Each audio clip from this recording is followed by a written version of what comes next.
آج جو لوگ بات بات پہ بکواس کرتے ہیں نا اسلام پر، ان ذلیلوں کو پتہ ہی کوئی نہیں کہ اسلام کا نظام عدل ہے کیا شے۔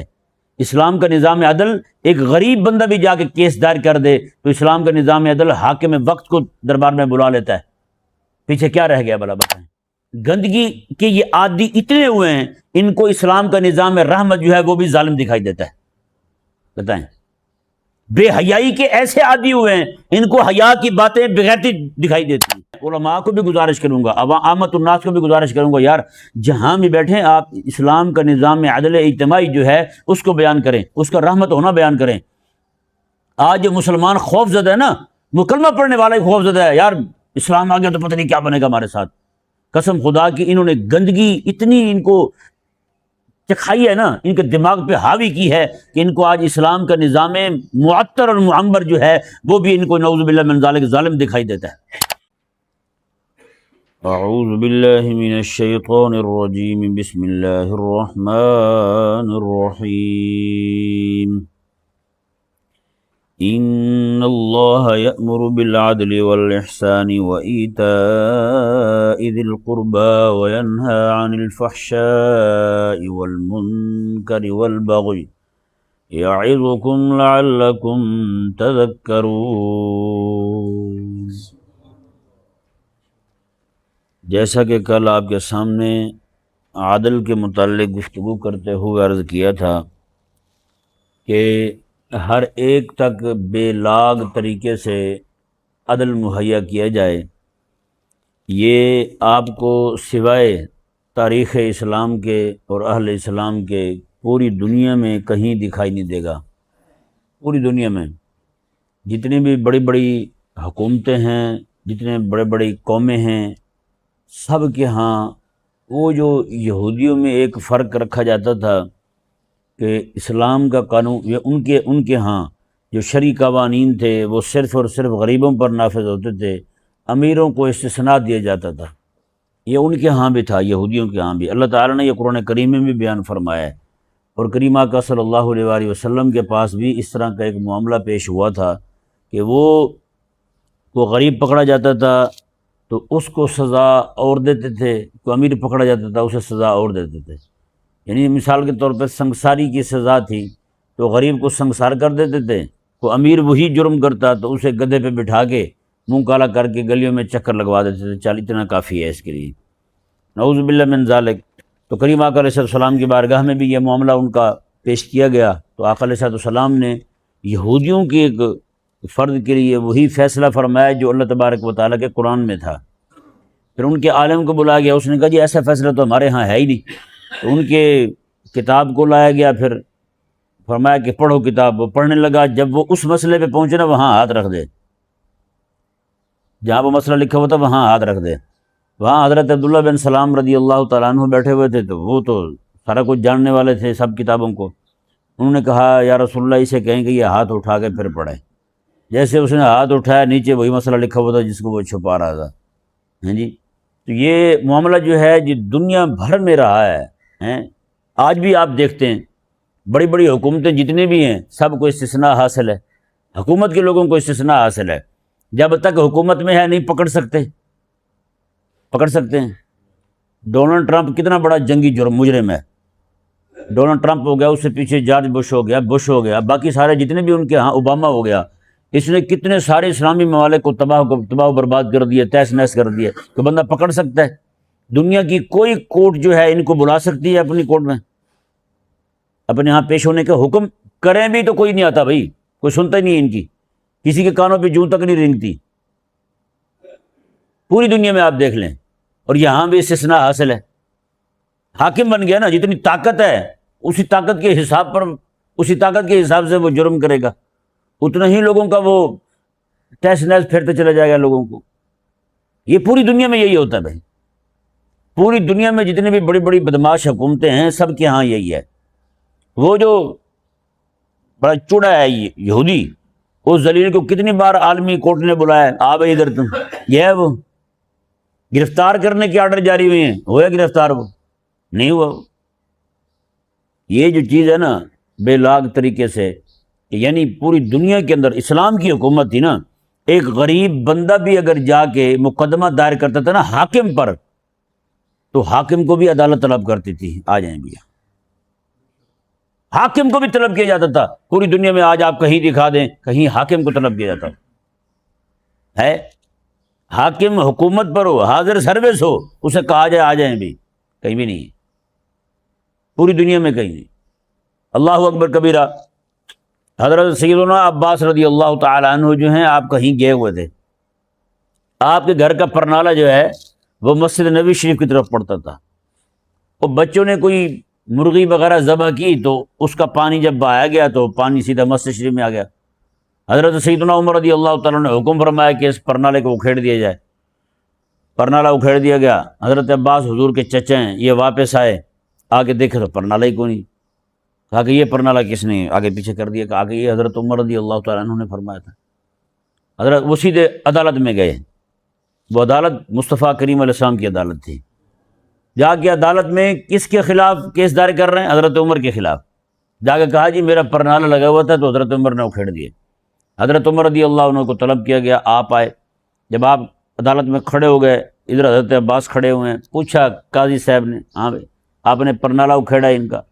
حضرت عمر رضی اللہ عنہ نے جو عذر بیان کیا وہ بھی معقول تھا، بے نمازی آتے ہیں، نماز پڑھتے ہیں، اوپر سے یہ انہوں نے بچوں نے پانی بہا دیا، اور پانی بھی خون سے ملا ہوا تھا، تو اب آپ ہی بتائیں۔ قاضی صاحب بھی حضرت عباس رضی اللہ عنہ کی طرف متوجہ ہوئے۔ حضرت عباس رضی اللہ تعالیٰ عنہ فرمانے لگے قاضی صاحب کو، جی بات یہ ہے کہ یہ پرنالہ جو ہے نا، یہ میں نے نہیں لگایا تھا، یہ خود امام الانبیاء نے لگایا تھا، خود حضور نے لگایا تھا، ٹھیک ہے نا؟ تو پھر جب حضور صلی اللہ علیہ وسلم اس پرنالے کو لگا رہے ہیں تو حضرت عمر کون ہوتے ہیں اکھیڑنے والے؟ بس اتنا کہا تو حضرت عمر رضی اللہ تعالیٰ عنہ نے، قاضی صاحب نے فیصلہ کیا، کہا کہ وہ پرنالہ وہیں لگایا جائے، اور باقی جو معاملات ہیں ان کی احتیاط حضرت عباس کو کرنی ہوگی، یہ نہ ہو کہ نمازیوں کے کپڑے خراب ہوں، نماز کا وقت آگے پیچھے ہو جائے لوگوں کا۔ تو یہ جب معاملہ ہو گیا تو حضرت عمر رضی اللہ تعالیٰ عنہ راضی ہوئے اس فیصلے پر، لیکن اگلی بات کی حضرت عمر نے، فرمایا کہ حضرت عباس چلیں، کیونکہ یہ پرنالہ حضور نے لگایا تھا، میں چلتا ہوں وہاں پر، میں نیچے بیٹھوں گا، حضرت عباس میرے کندھوں پہ سوار ہوں گے، پھر وہ پرنالہ وہاں لگائیں گے تو پھر میرا دل خوش ہوگا کہ اب حضور علیہ الصلوۃ والسلام کے فیصلے کو صحیح طور پر نافذ کیا گیا ہے۔ حضرت عمر رضی اللہ تعالیٰ عنہ خود جاتے ہیں، نیچے بیٹھ جاتے ہیں، کون ہے؟ اتنے لاکھوں لاکھ مربع میل پر حکومت کرنے والا حاکم ہیں جی، جس کے رعب سے جناب پوری دنیا کفر کانپتی ہے، وہ حضرت عمر رضی اللہ تعالیٰ عنہ، جن کے رعب سے آج بھی کفر کے اعصاب جو ہیں وہ معتدل نہیں ہوئے، آج تک ان پر خوف طاری ہے، وہ ڈرتے ہیں کہ کہیں عمر رضی اللہ تعالیٰ عنہ جیسا بندہ پھر نہ کھڑا ہو جائے، سمجھائے نا؟ ان کو ڈر ہے اسی بات کا، جہاں کہیں بھی دیکھتے ہیں وہ اسی لیے دبا رہے ہیں مسلمانوں کو، ان کو ڈر ہے کہیں عمر پھر نہ کھڑا ہو جائے، نہیں سمجھ آیا؟ تو حضرت عمر رضی اللہ تعالیٰ عنہ جا کے بیٹھتے ہیں، حضرت عباس رضی اللہ عنہ کندھوں پہ سوار ہوتے ہیں، پرنالے کو ٹھیک کرتے ہیں۔ جب پرنالہ ٹھیک ہو جاتا ہے، کہا کہ عمر تیرا حکم مان لیا میں نے، پرنالہ ٹھیک کر دیا، ساتھ ہی پرنالہ اکھیڑ دیتے ہیں۔ کہا کہ نمازیوں کے کپڑے بھی تو بچانے ہیں، بتائیں، یعنی وہ ان کا بھی مزاج ایسا نہیں تھا کہ نہیں بھائی ہے تو ایسے ہی ہونا چاہیے بات، صرف یہی وہ چاہتے تھے پوری دنیا کو بتانے کے لیے، فرمایا کہ دیکھو ہمارے ہاں اسلام کا نظام عدل جو ہے اس میں حاکم عام نہیں، حضرت عمر کو بھی استثناء حاصل کو نہیں، حضرت عمر کو بھی استثناء حاصل کو نہیں، اور یہاں نعوذ باللہ من ذالک۔ تو بھائی حضرت سیدنا عمر رضی اللہ تعالیٰ عنہ کی ہی عدالت ہے، ایک یہودی نے جا کے حضرت مولا علی کے خلاف کیس کر دیا، حضرت عمر کی عدالت میں جا کے کہا جی اس طرح کا معاملہ ہوا ہے تو آپ جو ہے میرے حق میں فیصلہ کریں، یعنی میں ہمارا کیس سنیں۔ حضرت عمر رضی اللہ تعالیٰ نے مولا علی رضی اللہ عنہ کو بلا لیا، اب ایک جانب مولا علی کھڑے ہوئے، ایک جانب یہودی کھڑا ہوئے ہیں۔ آپ سوچ سکتے ہیں پوری دنیا میں کہیں ایسا ہو سکتا ہے؟ حضرت عمر رضی اللہ عنہ بلا رہے ہیں، ایک جانب حضرت مولا علی کھڑے ہوئے ہیں، ایک جانب یہودی کھڑا ہوا ہے، یہودی اپنا مقدمہ لے کے آیا ہوا ہے۔ آج پتہ کیا ہے، پوری دنیا کے اندر کہیں پر بھی کسی غریب کے کہنے پر کسی بڑے چودھری کو نہیں بلایا جاتا، بلایا جاتا ہے؟ کوئی غریب جا کے کیس کر دے جناب میرے ساتھ یہ معاملہ ہوا ہے، تو بتائیں، پہلے تو یہ بتائیں ایف آئی آر درج ہوتی ہے؟ ایف آئی آر درج نہیں ہوتی۔ یہاں تو خدا رسول کی گستاخی ہو جائے، روتے پیٹتے رہتے ہیں کہ ایف آئی آر درج کر دو، نہیں کرتے بھائی ہیں۔ غریب کی بہن بیٹی کی عزت لوٹ لی جائے، کیس درج نہیں ہوتا۔ یہ بھی 3-4 دن کی بات ہے، ایک خاتون ہے، اس نے ٹویٹ کیا ہے تو اس کو 2 کروڑ روپے جرمانہ ہوا ہے۔ اور سندھ کا ایک واقعہ ہے، ایک بچی تھی کوئی، اس کے ابا کو قتل کیا گیا، بھائی کو قتل کیا گیا، چاچے کو قتل کیا گیا، 3 قتل ہوئے ہیں۔ جو قاتل ہیں وہ باعزت بری ہو گئے ہیں، بتائیں، باعزت بری ہو گئے۔ یہ ہے ان کا قانون۔ اچھا یہاں پہ ایک بڑی افسوسناک بات ہے، یہاں جو بھی غلط کام ہوتا ہے نا اسے تھوپا اسلام پہ جاتا ہے، اسلام پہ تھوپا جاتا ہے۔ دیکھو جی مسلمان ایسے ہیں، اسلام ایسا ہے، مکہ جنرل سٹور ہے اور آگے سے چیزیں 2 نمبر مل رہی ہیں۔ مکہ دودھ دہی فروش ہے، مدینہ دودھ دہی فروش ہے، اور دودھ دہی جناب خالص نہیں مل رہا۔ بھئی یہ بتاؤ یہاں اسلام کی حکومت قائم ہے؟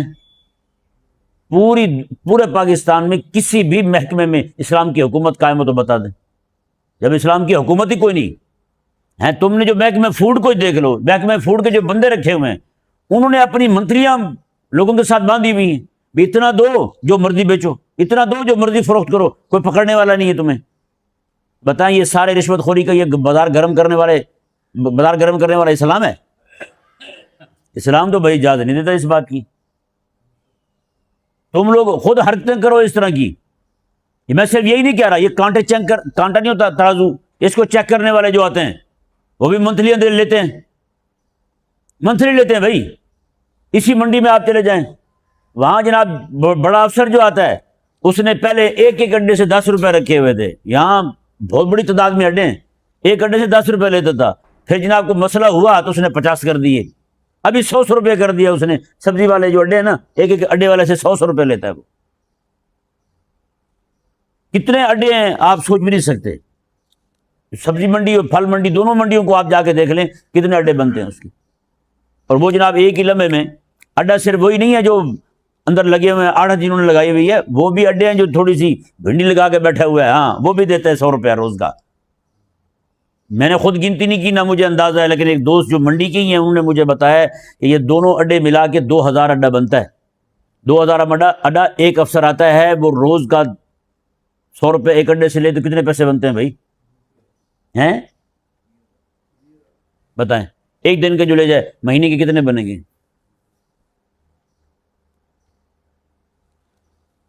اللہ اکبر کبیرہ۔ تو بھائی نہیں 200، اس نے 2000 اڈے بتائے تھے، شاید میں نے 200 کہا ہے آپ کو۔ کتنے اڈے بنتے ہیں اس کے؟ ان کو اندازہ ہوگا کتنے بنتے ہیں۔ تو یعنی اتنے چھوٹے بڑے اڈے سارے ملا کے سب سے 100 روپے لے تو بتائیں، یعنی یہ ان کو جواز فراہم کرنا بھی آپ جو مرضی بیچو، ریٹ جو مرضی اوپر نیچے کر لو، کوئی مسئلہ نہیں۔ حضرت سیدنا علامہ اقبال رحمہ اللہ نے اپنے اشعار میں ایک قصہ بیان کیا ہے بادشاہ کا، مراد بادشاہ نام تھا اس کا۔ اس بادشاہ نے حکم دیا مستریوں کو کہ مسجد بنائی جائے۔ جب مسجد بنائی گئی نا جی، تو مسجد ایسے طرز پہ بنائی گئی کہ بادشاہ کو اس کا نقشہ پسند نہیں آیا۔ بادشاہ نے بلایا اسے مستری کو اور کہا کہ اس کا ہاتھ کاٹ دیا جائے، اور واقعی جلادوں نے اس کا ہاتھ کاٹ دیا۔ وہی ہاتھ کاٹنے کے بعد مرہم پٹی کی گئی، وہ بندہ سیدھا عدالت میں گیا، عدالت میں جا کے کہا جی بتائیں بادشاہ نے میرا ہاتھ کاٹا ہے کہ مسجد کا نقشہ اسے پسند نہیں آیا۔ قاضی نے بلا لیا اسے، بادشاہ کو، بادشاہ مراد جو ہے وہ آ گیا جناب، کورٹ میں کھڑا ہو گیا، عدالت میں کھڑا ہو گیا، کورٹ نہیں عدالت تھی، عدالت میں کھڑا ہو گیا۔ اس نے کہا جی آپ کیا فیصلہ ہوگا؟ انہوں نے کہا ہاتھ کاٹا جائے گا۔ انہوں نے کہا میں حاکم، انہوں نے کہا حاکم ہے، آپ پر بھی حاکم ہے تو رب تعالیٰ کا قرآن حاکم ہے، رب کا قرآن کہہ رہا ہے۔ لو جی بادشاہ جو ہے اس کا کپڑا، اس نے کپڑا اوپر کر دیا، اس طرح رکھ دیا گیا۔ جلاد نے اپنا جو کاٹنے کا آلہ تھا، ٹوکا کہہ لیں جو بھی کہہ لیں، اس طرح کر لیا، یہ اقبال بیان کر رہے ہیں، اس طرح کر لیا۔ تو وہ جو مزدور بندہ کھڑا تھا نا، اس نے کہا میں قربان جاؤں حضور کے دین پر، میں نے معاف کیا ہے۔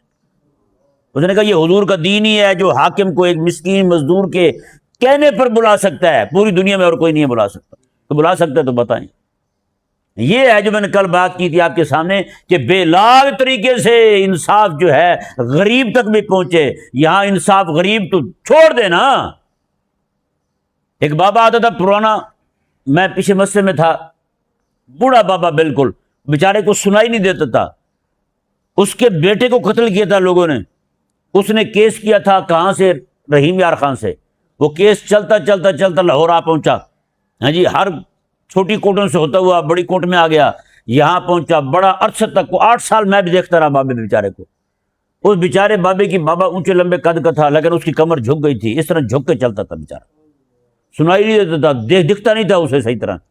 وہ مجھے بیٹھتا تھا میرے پاس، مجھے بتاتا تھا، کہتا تھا کہ یہ جو کچھ بھی میرے ساتھ ہوا یہ میرے بیٹے کے قتل کی وجہ سے، اس کا دکھ کم تھا، ان عدالتوں کی وجہ سے میرا دکھ بڑھ گیا۔ اس نے کہا لگا لگا چکر، اس نے کہا میری آنکھوں کی بینائی گئی ہے، ایک درد ہے، ایک ہی بیٹا تھا بیچارے کا، وہ بھی قتل ہو گیا۔ 8 سال تو اسے میں دیکھتا رہا، بیچارہ آتا رہا جاتا رہا، اس کے بعد پتہ نہیں کیا ہوا ہوگا بیچارے کے ساتھ۔ اللہ اکبر کبیرہ۔ حضرت سیدنا عمر بن عبدالعزیز رضی اللہ تعالی عنہ کا زمانہ مبارک ہے جی، ترکستان کی گورنر نے ایک علاقہ فتح کیا۔ علاقہ فتح ہونے کے بعد حضرت عمر بن عبدالعزیز رضی اللہ عنہ کو پتہ چلا، کیونکہ اسلام کا ایک طریقہ ہے جہاں بھی اسلامی لشکر جا کے حملہ کرتا ہے نا، اس حملہ کرنے سے پہلے اسلامی لشکر جا کے ان کو کہتا ہے، بھائی پہلی بات یہ کرتا ہے اسلام کی دعوت دیتا ہے، اسلام قبول کر لو، اسلام کی پہلے دعوت دی جاتی ہے، یہ اسلام کا طریقہ ہے، ایسے حملہ نہیں کرتا، اسلام قبول کر لو، اسلام قبول کر لیتے ہیں تو ٹھیک ہے۔ دوسری شرط یہ رکھی جاتی ہے تم ذمہ بن جاؤ، ہمیں ٹیکس دو، ہم آپ کے لوگوں کو تحفظ فراہم کریں گے، جزیہ دو، ہمیں جزیہ دو۔ اور تیسری شرط یہ ہے، تیسری بات یہ رکھی جاتی ہے، پھر اگر وہ یعنی کہ اسلام بھی قبول نہ کریں، اسلامی حکومت کو بھی قبول نہ کریں، لڑنے پہ آمادہ ہوں، تو پھر ان کے ساتھ لڑائی ہوتی ہے، پھر جو تلوار فیصلہ کرے وہی فیصلہ ہوتا ہے، اسی کے ساتھ پھر ان کے ساتھ معاملات ہوتے ہیں۔ حضرت عمر بن عبدالعزیز رضی اللہ عنہ کے دور مبارکہ میں ترکستان کے گورنر نے بہت بڑا علاقہ فتح کر لیا، اسلامی حکومت بپا ہو گئی وہاں پہ۔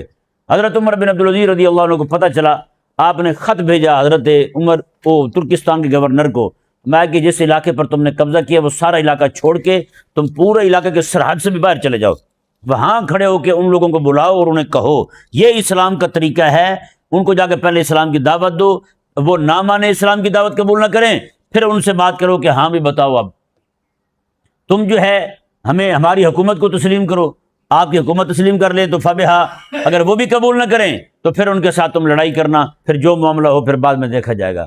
اللہ اکبر، حکومت قائم ہو گئی، آگے پیچھے بندے مسلمانوں کے تعینات ہو گئے، ان کی حکومت کو پسپائی ہو گئی، وہ ذلیل و خوار ہو گئے۔ لیکن جیسے حضرت عمر کا ایک خط پہنچتا ہے، اللہ اکبر، ترکستان کے گورنر جو ہے وہ پورے علاقے کو چھوڑ کے پورے عملے کو لے کے جناب علاقے سے باہر آ جاتا ہے، پورے اس کی سرحد کو چھوڑ دیتا ہے، باہر آ کے ان کو یہ 3 پیغام بھیجتا ہے، بات ہے کہ اب جو معاملہ تمہارے ساتھ ہوگا پھر وہی ہوگا، تم بتاؤ اسلام قبول کرتے ہو، اسلامی حکومت قبول کرتے ہو، تیسری بات وہ کہی کہ نہیں تو پھر تلوار چلے گی۔ اللہ اکبر، پورا علاقہ جو ہے مسلمانوں کی اس دیانت داری اور امانت داری کو دیکھ کے اسلام کے دامن رحمت سے وابستہ ہو جاتا ہے۔ بتائیں پوری دنیا میں کہیں ہے تو دکھا دیں۔ حضرت سیدنا عمر، یہ حدیث پاک جو میں آپ کو سنانے لگا ہوں بخاری شریف میں، حضرت امیر معاویہ رضی اللہ عنہ کا زمانہ مبارکہ ہے، ایک علاقے والوں کے ساتھ، یہی ہرقل تھا، اس کے ساتھ معاہدہ ہوا تھا اتنے دنوں کا، اتنے دنوں کے بعد جو ہے نا ہماری جنگ ہوگی۔ اللہ اکبر کبیرہ۔ حضرت عمر رضی اللہ تعالیٰ عنہ لشکر لے کے وہاں پہنچ گئے 2 دن پہلے ہی پہنچ گیا لشکر لے کے، میں جیسے مدت ختم ہوگی تو پھر ہم چڑھائی کر دیں گے ان پر۔ اللہ اکبر۔ وہاں حضرت آقا علیہ السلام کے ایک صحابی تھے، وہ وہاں پہنچے، کہا کہ آپ یہاں کیسے بیٹھے ہوئے ہیں؟ حضرت امیر معاویہ رضی اللہ عنہ فرمانے لگے کہ وہ ان کے ساتھ ہمارا معاہدہ تھا، اس لیے ہم احتیاطاً 2 دن پہلے یہاں پہنچ گئے ہیں۔ اللہ اکبر۔ انہوں نے حضور کی ایک حدیث سنائی، حضرت امیر معاویہ رضی اللہ تعالیٰ نے پورے لشکر کو وہاں سے واپس آنے کا حکم دیا۔ بتائیں پوری دنیا میں ہے کہیں ایسا؟ بھائی یہ ہے بے لاگ طریقے سے ایک حاکم اتنا بڑا ہے، اس وقت بلا شرکت غیرے حضرت امیر معاویہ عالم اسلام کے حاکم تھے، وہ کہتے نہیں جی میں تو کسی قانون کو نہیں مانتا۔ آج کہتا ہے نا وہ بدماش چوڑے منہ والا، وہ کہتا ہے میں تو کسی قانون کو نہیں مانتا، میں کسی کورٹ کو نہیں مانتا، یہ کہتا پھرتا نہیں کہتا پھرتا۔ مسلمانوں کے جتنے وسائل پر ان بدبختوں نے قبضہ کیا ہے، بتائیں ان سے بڑا بھی کوئی چور ہے؟ ان سے بڑا بھی کوئی ڈاکو اور بدماش ہے؟ بتائیں، جہاں تیل دیکھتے ہیں یہ حملہ کر دیتے ہیں، جہاں سونا دیکھتے ہیں یہ حملہ کر دیتے ہیں، جہاں کوئی بھی یعنی کہ ذخیرہ دیکھتے ہیں کسی بھی شے کا، معدنیات کا، یہ حملہ کر دیتے ہیں، اور جیسے چاہتے ہیں مسلمانوں کو لتاڑتے ہیں، مارتے ہیں۔ آج اتنے عرصے سے جیسے جب سے ہم نے آنکھ کھولی ہے ہم تو مسلمانوں کو ہی پٹتے دیکھ رہے ہیں، اور صرف انہی چیزوں کی وجہ سے، ان کی ہرس اور لالچ کی وجہ سے مسلمانوں کو پٹتے دیکھ رہے ہیں۔ کب سے وہ برطانیہ بدماش نے مسلمانوں پہ ظلم و ستم ڈھانا شروع کیا، وہ برطانیہ جناب وہ اتنا، یہاں پہ مسلمانوں کی کون سی شے چھوڑ گئے یار؟ یہاں سے جو ٹرین پٹری بنائی گئی تھی نا، ہمارے یہاں کے اندھ بھکت جو ہیں وہ بکواس کرتے سنائی دیتے ہیں، وہ جی دیکھو انگریز ہمیں ٹرین بنا کے دے گیا، مسلمانوں سے کہاں بننے والی تھی؟ پتہ کیوں بنایا تھا اس نے؟ یہاں کی معدنیات، یہاں کا سونا وہ لے کے گیا ٹرین کے ذریعے، وہ اس نے پہنچایا بندرگاہوں پر، بندرگاہوں سے آگے لے گیا۔ یہ جاہل جو ہیں وہ اس پہ صدقے باری جا رہے ہیں، نہیں سمجھ آ رہا۔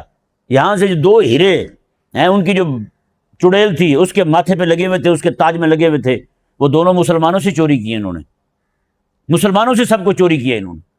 بتائیں پوری دنیا میں کوئی ہے ان کو پکڑنے والا کہ تم کیا کر رہے ہو؟ بھائی سچی بات، قسم خدا کی، آج جو لوگ بات بات پہ بکواس کرتے ہیں نا اسلام پر، ان زریلوں کو پتہ ہی کوئی نہیں کہ اسلام کا نظام عدل ہے کیا شے۔ اسلام کا نظام عدل، ایک غریب بندہ بھی جا کے کیس دائر کر دے تو اسلام کا نظام عدل حاکم وقت کو دربار میں بلا لیتا ہے۔ پیچھے کیا رہ گیا بھلا بتائیں؟ پیچھے کو بات رہ جاتی ہے۔ حضرت عمر رضی اللہ تعالیٰ کو پتہ چلا گورنر ہے مصر کے، ہیں جی، وہاں ان کا بیٹا جو تھا، حضرت عمر رضی اللہ تعالیٰ عنہ کے گورنر کا بیٹا جو ہے، اس نے کسی بچے کے ساتھ دوڑ لگائی تھی، گھڑ دوڑ کروائی تھی۔ گھڑ دوڑ میں 2 بچوں نے گھوڑا دوڑایا، وہ غریب کا بچہ جو ہے اس کی گھوڑی آگے نکل گئی۔ گورنر کے بیٹے نے کہا تمہیں کیسے اتنی ہمت ہوئی کہ گورنر کے بیٹے سے گھوڑی آگے لے جاؤ؟ اس نے اسے کوڑے مار دیے۔ اب لگے صرف کوڑے تھے، یہاں بھی کسی کو 2-4 چپیٹیں لگ جائیں، کون سا وہ کیس کروانے جاتا ہے یار؟ صرف کوڑے لگے تھے 2-4۔ وہ بندہ مصر سے چلتا ہے، وہ غریب، اور اس کا بیٹا مدینے میں پہنچتا ہے، جناب یہ معاملہ ہوا ہے، آپ کے گورنر کے بیٹے نے میرے بیٹے کو کوڑے مارے ہیں، صرف اس بات پر۔ اللہ اکبر کبیرہ۔ حضرت عمر رضی اللہ عنہ خط روانہ کرتے ہیں، اپنا بندہ روانہ کرتے ہیں، وہ مدینے میں رہتے ہیں باپ بیٹا، یہ مصر پہنچتے ہیں۔ مصر مدینے سے کون سا قریب ہے یار؟ گھوڑے پہ، اونٹوں پہ سفر ہوتے تھے، گدھے پہ سفر ہوتے تھے۔ گورنر بھی مدینے آتے ہیں اور گورنر کا بیٹا بھی مدینے طلب کیا جاتا ہے، آ جائیں بھیا۔ وہ مدینے پہنچتے ہیں، مدینے پہنچ کے حضرت عمر رضی اللہ عنہ نے بتایا ہاں بھی ایسا معاملہ ہوا ہے، انہوں نے کہا ایسا ہوا ہے۔ حضرت عمر رضی اللہ عنہ بار بار فرما رہے ہیں گورنر کے بیٹے کو یہاں لٹایا جائے، گورنر کے بیٹے کو یہاں کوڑے مارے جائیں۔ حضرت عمر رضی اللہ عنہ نے گورنر کو کہا، میں کہ بتاؤ بھائی، یہ اپنی ماں کے پیٹ سے آزاد پیدا ہوئے، تم نے ان کو غلام کب سے سمجھ لیا ہے؟ حالانکہ گورنر جو حضور کے صحابی تھے، انہیں تو پتہ ہی نہیں تھا اس معاملے کا کہ بیٹے نے یہ حرکت کی ہے، یہ تو پتہ ہی تب چلا انہیں جب حضرت عمر تک معاملہ پہنچ چکا تھا۔ بتائیں، حضرت عمر رضی اللہ تعالیٰ نے گورنر کے بیٹے کو مدینہ منورہ میں لٹا کر کے مدینے والے کا قانون نافذ کر کے بتایا میں کہ یہاں پوری دنیا کے اندر کسی بھی بڑے سے بڑے بندے کو استثناء کو نہیں، استثناء کو، یہاں تو استثناء ہے۔ یہاں تو بات بھی کریں تو 2 کروڑ پر جرمانہ ہو جاتا ہے بھائی پوسٹ کرنے پر، اور قتل بھی کر دیں تو آزاد ہو جاتا ہے یا نہیں ایسا؟ اللہ اکبر کبیرہ۔ تو بھئی یہ حضرت عمر رضی اللہ تعالیٰ عنہ گورنروں کو جناب دھوپ میں کھڑا کر دیتے، گورنروں کو پتہ چلتا کسی سے کوئی معاملہ ہوا بلاتے، وہ ہلکا سا بھی معاملہ بلاتے، آ جائیں بھی یہاں کھڑے ہو۔ حضرت سعد بن ابی وقاص رضی اللہ تعالیٰ عنہ کوفہ میں امام تھے، ایک بندے نے آگے شکایت کی جناب یہ معاملہ ہوا ہے، گورنر بھی تھے اور امام بھی تھے۔ حضرت سعد بن ابی وقاص رضی اللہ تعالیٰ عنہ کو بلا لیا گیا جناب مدینہ منورہ میں، حضرت سعد رضی اللہ عنہ کو مدینہ میں بلا گیا، ہاں بھی کیا معاملہ ہوا آپ سے، ایک بات پر بلا لیا گیا مدینے میں ہیں۔ تو یہاں کوئی نہیں پوچھ سکتا بھائی، نظام عدل پوری دنیا کے اندر، میں علماء کو بھی گزارش کروں گا، عامت الناس کو بھی گزارش کروں گا، یار جہاں بھی بیٹھیں آپ اسلام کا نظام عدل اجتماعی جو ہے اس کو بیان کریں، اس کا رحمت ہونا بیان کریں۔ آج جو مسلمان خوف زدہ ہے نا، وہ کلمہ پڑھنے والا ہی خوف زدہ ہے، یار اسلام آ گیا تو پتہ نہیں کیا بنے گا ہمارے ساتھ۔ قسم خدا کی انہوں نے گندگی اتنی ان کو چکھائی ہے نا، ان کے دماغ پہ حاوی کی ہے کہ ان کو آج اسلام کا نظام معطر اور معمر جو ہے وہ بھی ان کو نعوذ باللہ من ذالک ظالم دکھائی دیتا ہے۔ آج ان کا حال وہی ہو گیا، سچی بات ہے۔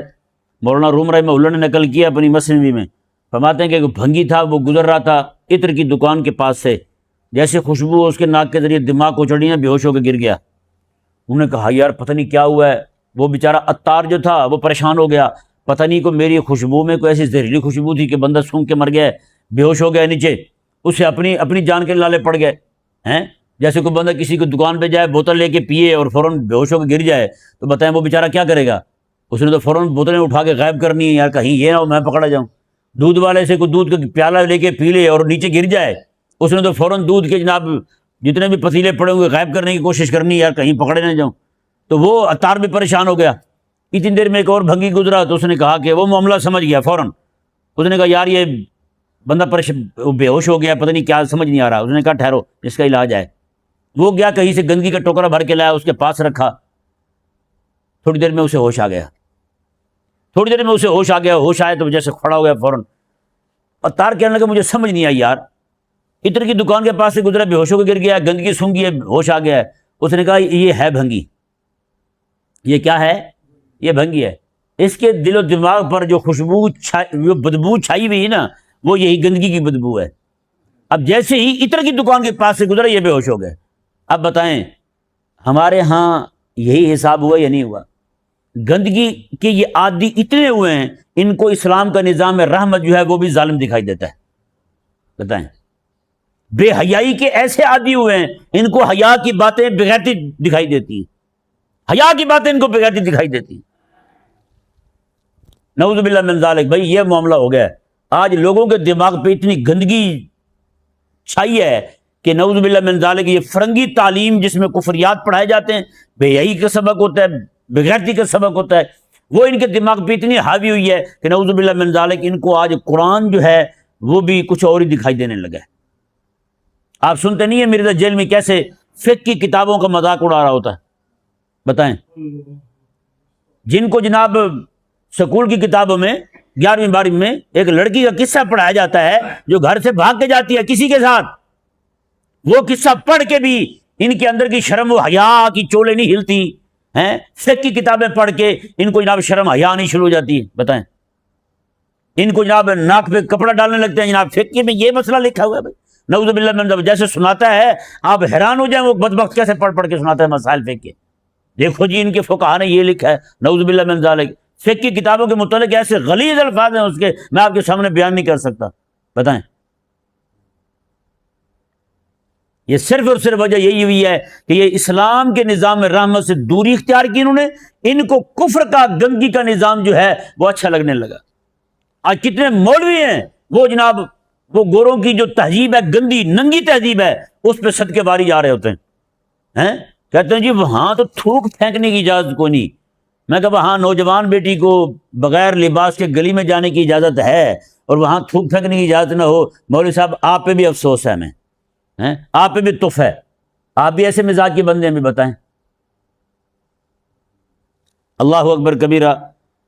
انشاءاللہ عز و جل آج پھر عدل پہ ہی گفتگو ہوگی، کل انشاءاللہ عز و جل الاحسان پہ گفتگو ہوگی۔ اللہ تبارک و تعالی سمجھنے کی توفیق عطا۔